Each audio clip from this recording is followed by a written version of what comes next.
Assalamualaikum warahmatullahi wabarakatuh. Perkenalkan, nama saya Alvin Abdul Habibi. Saya mewakili Pondok Pesantren Darul Mustafa Asuniyah, mewakili lomba MKK, mengikuti lomba MKK Fathul Qorib yang diadakan oleh Pondok Pesantren Sunan Derajat Lamongan. Pada kesempatan kali ini saya akan membacakan faslun fil riba. Bismillahirrahmanirrahim. Qala al-musannifu rahimahullahu taala wa nafa'ana bihi wa bi ulumihi fid dharaini amin. Faslun, adapun ini ialah fasal fil riba, di dalam menerangkan riba. Bi alifin maksuratin, dengan alif maksurah. Lugatan secara bahasa, az-ziyadatu ialah bertambah. Wa syar'an, dan secara syariat, muqabalatu iwadin ialah saling tukar menukar imbalan bi akhara dengan yang lain. Majhuli tamasuli, yang tidak diketahui kesamaannya fi mi'yari syar'i, di dalam timbangan syarak. Halatal abdi, di waktu akad. Au ma ta'khirin, atau beserta mengakhirkan fil iwadaini, di dalam dua imbalan. Al ahadihima, atau salah satu dua iwad. Wa riba, dan adapun riba, haramun, itu haram. Wa innama yakunu, dan hanya saja ada apa riba, fi zahabi, itu di dalam emas, wal fiddati, dan perak, wa fil mat'umati, dan di dalam makanan-makanan.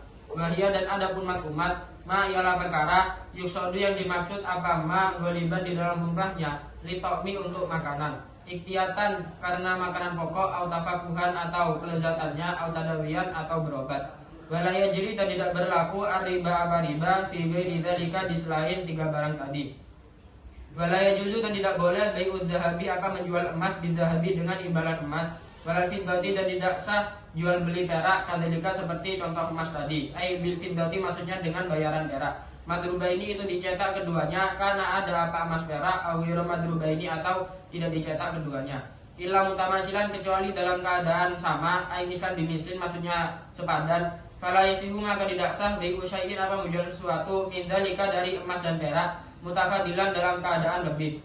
Wa qauluhu, dan adapun ucapannya musannif, nakdan, dalam keadaan kontan, ai halan, maksudnya kontan, ya dan biadin, langsung diterima. Falau bi'a, maka seandainya dijual syai'un apa sesuatu min dzalika, dari emas atau perak, muajalan, dalam keadaan ditempo, lam yasihha, maka tidak sah apa jual beli. Jadi fasal yang saya baca ini merupakan fasal yang menjelaskan tentang riba. Kata ar-riba, kita bahas katanya terlebih dahulu, itu kembali kepada pembahasan isim maksur. Oleh karena itu di sini musannif menjelaskan bi alifin maksuratin. Kapan alif maksur terakhirnya itu ditulis dengan alif tegak atau dengan alif layyinah? Yaitu ketika asalnya wawu atau ya. Jika ditulis dengan alif, maka asalnya itu wawu. Jika ditulis dengan ya, maka asalnya, jika ditulis dengan alif layyinah, maka asalnya itu ya. Jadi kata ar-riba ini kembali kepada asal ribawun. Kemudian ada kaidah ilal yang mengatakan, yaitu min wawi naw ya in bi tahrikin usil alifan ibdil ba'da fa'il muttasil. Apabila ada wawu atau ya yang berharokat dan sebelumnya itu juga berharokat fathah, maka wawu atau ya tersebut itu diganti dengan alif. Jika asalnya itu wawu, maka ditulis dengan alif yang tegak. Jika asalnya itu ya, maka akan ditulis dengan alif layyinah. Jadi kata ar-riba di sini jelas itu asalnya yaitu ribawun. Kata ar-riba pengertiannya, jika kita kembalikan kepada kaidah umum, maka akan memiliki pengertian az-ziyadah, yaitu bertambah. Jika kita kembalikan pada pengertian syarak, maka akan berartikan muqabalatu iwadi bi akhara ila akhirih.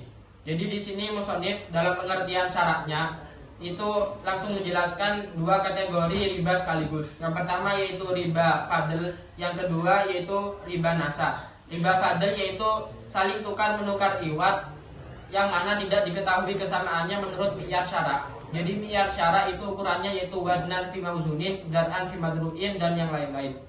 Yang kedua yaitu di sini musannif menerangkan tentang riba nasa yang dijelaskan dengan qaulnya musannif au ma ta'khirin fil iwadaini al ahadihima, yaitu mengakhirkan salah satu iwad atau keduanya sekaligus. Jadi itu merupakan pengertian daripada riba nasa.